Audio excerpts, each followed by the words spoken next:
I am advocate Dishank from Dishank law academy. आज हम पढ़ने जा रहे हैं difference between relevancy and admissibility. देखिए, अगर इसकी बात करें तो इसका जो ट्रेसेस मिलते हैं वो आपका एविडेंस एक्ट के सेक्शन 5 में मिलते हैं। ठीक है, तो अब इसे एक बार डिटेल में पढ़ते हैं, ज़्यादा कुछ है नहीं इसमें। आप एक रेलिवेंसी का मतलब क्या है? Relevancy means based on logic and probability, जो आपका लॉजिक और प्रोबेबिलिटी के बेस पर है। और लॉजिक प्रोबेबिलिटी आपका डिस्क्राइब कर रखी है जो इस चैप्टर में है। अगर आप रेलिवेंसी की डेफिनेशन क्लॉज में जाओगे, इंटरप्रिटेशन क्लॉज में, तो वहां लिख रखा है कि रेलिवेंस क्या है, जो इस चैप्टर में है, जो लॉजिक है वही आपका रेलिवेंट है। जो चीज लॉजिकली होगी वो लीगली होगी।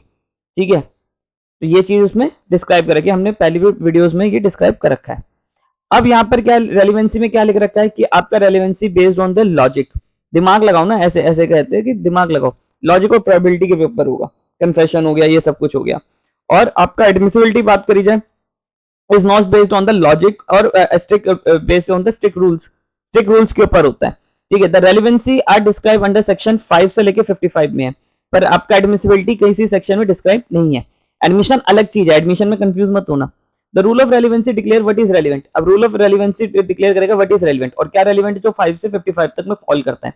इसमें क्या आता है? कन्फेशन आता है, इसमें आपका सीईओ आता है, कॉज इफेक्ट ओकेजन वाली बात आती है, चैप्टर 7 वाली बात आती है, चैप्टर 8 सेक्शन 7 की बात आती है, सेक्शन 8 की बात आती है, मोटिव, प्रिपरेशन, प्रीवियस कंडक्ट, आपका ये सब चीजें इसमें आती हैं। ठीक है, तो ये सब रेलिवेंट है, और जरूरी नहीं है कि जो चीज रेलिवेंट है वो एडमिसिबल भी हो। अभी आपको एक जैसे एग्जांपल बताएंगे। ठीक है, the admissibility declares whether a certain types of evidence are admissible और एक्सक्लूडेड। जैसे आप एक बात समझिए, एक क्लाइंट के बीच में एक एडवोकेट को क्लाइंट ने अपने बारे में बताया कि मैंने ही मर्डर करा है। ठीक है, यानी कि इसने एक तरह से इसके आगे कन्फेशन करा है, एक्स्ट्रा जुडिशियल कन्फेशन करा है। क्या ये चीज रेलिवेंट है? आंसर इज यस, ये रेलिवेंट है क्योंकि ये इसके आगे बताया। बट क्या ये एडमिसिबल है कोर्ट में? आंसर इज नो, ये कोर्ट में एडमिसिबल नहीं है। क्योंकि आपका अगर सेक्शन 122 की बात करें, 122 में आपका साफ साफ दे रखा है कि क्लाइंट के बीच में और सॉरी 122 कह रहा हूं मैं, आपका 129 में, सेक्शन 129 में आपका इंडियन एविडेंस एक्ट में साफ दे रखा है कि अगर क्लाइंट और एडवोकेट की जो बात होती है वो कॉन्फिडेंशियल होती है, वो एक दूसरे कोर्ट में एडमिसिबल नहीं है।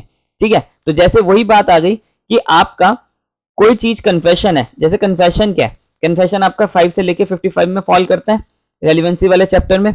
ठीक है, मैंने एक क्लाइंट ने मेरे आगे बता दिया कि हाँ मैंने ही मर्डर करा है। ये बात रेलिवेंट तो है पर ये एडमिसिबल नहीं है। तो आप ऐसे कह सकते हैं कि कोई भी चीज आपका एडमिसिबल तब होगी जब उसे जज डिसाइड करे। ठीक है, जज उसकी रेलिवेंसी देखेगा, और जज रेलिवेंसी उसकी कैसे देखेगा? जो आपका एविडेंस एक्ट में दे रखी है। ठीक है, एडमिसिबल, किसी चीज को एडमिसिबल करना ना करना किसके ऊपर है? आपका स्ट्रिक्ट रूल है, आपका जज के ऊपर है। ठीक है, और जज कैसे डिसाइड करेगा? जैसे मान लो ये कोई रेलिवेंस है जो 5 से लेकर 55 में फॉल करता है। अब ये जो 5 से लेकर 55 फॉल में करता है, जैसे कन्फेशन हमने लिखा है कि कन्फेशन जो होना चाहिए वो आपका पूरा सही से होना चाहिए, टीआईपी जो है आपकी वो सही से होनी चाहिए, प्रोसीजर उसका दे रखा है। इनके प्रोसेस में अगर ये डाइंग डिक्लेरेशन है, ये पूरा इनका प्रोसेस दे रखा है कि डाइंग डिक्लेरेशन आपका एक इंडिपेंडेंट सोर्स ऑफ से होना चाहिए, एग्जीक्यूटिव मजिस्ट्रेट रिकॉर्ड कराना चाहिए, तो उसकी रेलिवेंसी ज्यादा होगी, ये सब। अब इनकी जो प्रोसीजर है, इनमें जो कन्फेशन रिकॉर्ड करने का प्रोसीजर है, टीआईपी रिकॉर्ड करने का प्रोसीजर है, डाइंग डिक्लेरेशन का रिकॉर्ड करने का जो प्रोसीजर है, इनमें सब में प्रोसीजर है। ठीक है, इनका प्रोसीजर ही इनमें मेन है, तभी इनकी रेलिवेंसी मानी जाती है। अब मान लो इनमें कोई डिफॉल्ट हो गया, ठीक है, वो पूरा आप मान लो इन चीजों को रिकॉर्ड करने में कोई दिक्कत आ गई, अब उसके बाद जज ये देखेगा क्या वो एडमिसिबल है या नहीं है। तो इन दी आपका सब कुछ आ जाता है जज के ऊपर।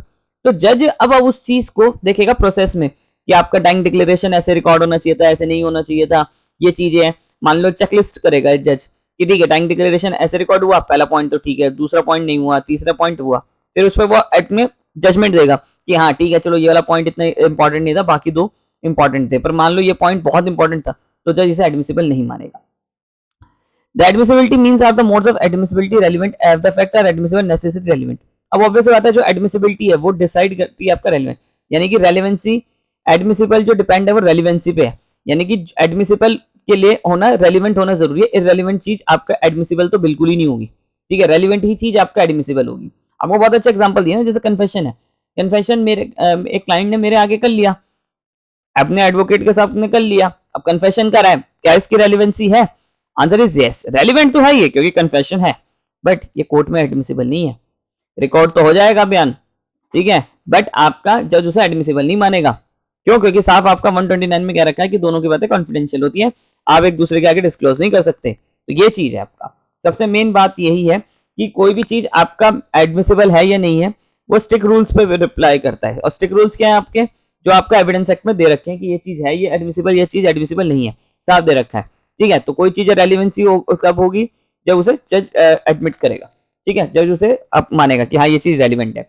मान लो आपका जैसे एक और एग्जांपल है, मोटिव है, मैंने किसी का मर्डर कर दिया, मोटिव है था।